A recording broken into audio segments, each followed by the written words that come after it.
안녕하세요, 리버트입니다. 다이어트를 성공하고 유지할 확률이 5% 미만으로 낮다고 알려진 것처럼 많은 사람들이 다이어트 성공에 간절하지만 실패하는 경우가 많은데요. 그래서 그런지 아직도 다이어트 보조제나 시술 등 마법의 약을 찾아다니는 보물 사냥꾼 유형들이 많아요. 과연 그런 것들이 살 빼는데 얼마나 영향을 미칠까요? 이번 영상에서는 다이어트 건강식품 및 건강기능식품 등과 같은 다이어트 보조제에 대해 얘기해볼게요. 잠깐 구독과 좋아요 그리고 알람 설정하기 누르시면 다이어트 및 건강 정보를 가장 빠르게 받아보실 수 있으니 놓치지 마세요. 최근 SNS에서 인플루언서 마케팅이 성행하고 있는데요. 여러분들도 그러한 광고를 우연히 접해본 적이 있을 거예요. 연예인 혹은 인플루언서 등이 특정 제품을 먹고 붓기가 싹 빠졌다거나 체중 감량에 효과가 좋다는 등의 얘기를 하지만 대부분이 효능을 과장한 사례로 심지어 과대 광고로 적발되는 사례가 많다고 해요. 안타깝게도 이런 광고를 통해 다이어트에 관절한 사람들의 지갑이 털리고 있어요. 예를 들어 국내 다이어트 시장에서 가장 많이 이용되고 있는 다이어트 건강기능식품 중 하나인 가르시니아 캄보지아 추출물은 어떨까요? 탄수화물에서 지방으로의 전환을 억제해서 체지방을 감소해준다는 효능으로 여전히 인기가 높은데요. 하지만 한국보건의료연구원 보고에 따르면 가르시니아 캄보지아 추출물의 부작용이 끊이지 않는다고 해요.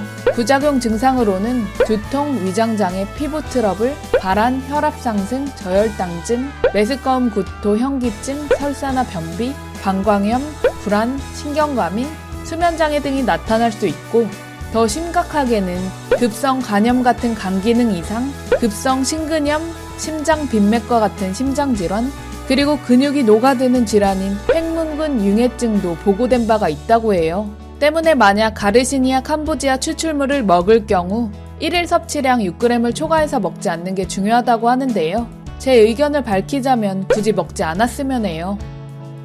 설령 살 빼는데 효과가 있다고 하더라도 건강을 망칠 수도 있는 무시무시한 부작용을 굳이 감수하고서라도 먹을 이유가 있을까요?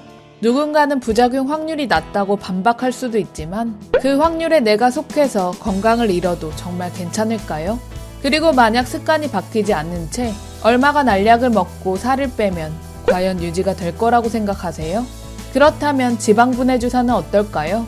제가 과거 만난 회원님들 중에는 일시적으로 효과를 봤지만 요요가 온 경우가 대부분이었고요. 부작용으로 어떤 분은 팔뚝살이 울퉁불퉁해지는 안타까운 사례가 있었어요.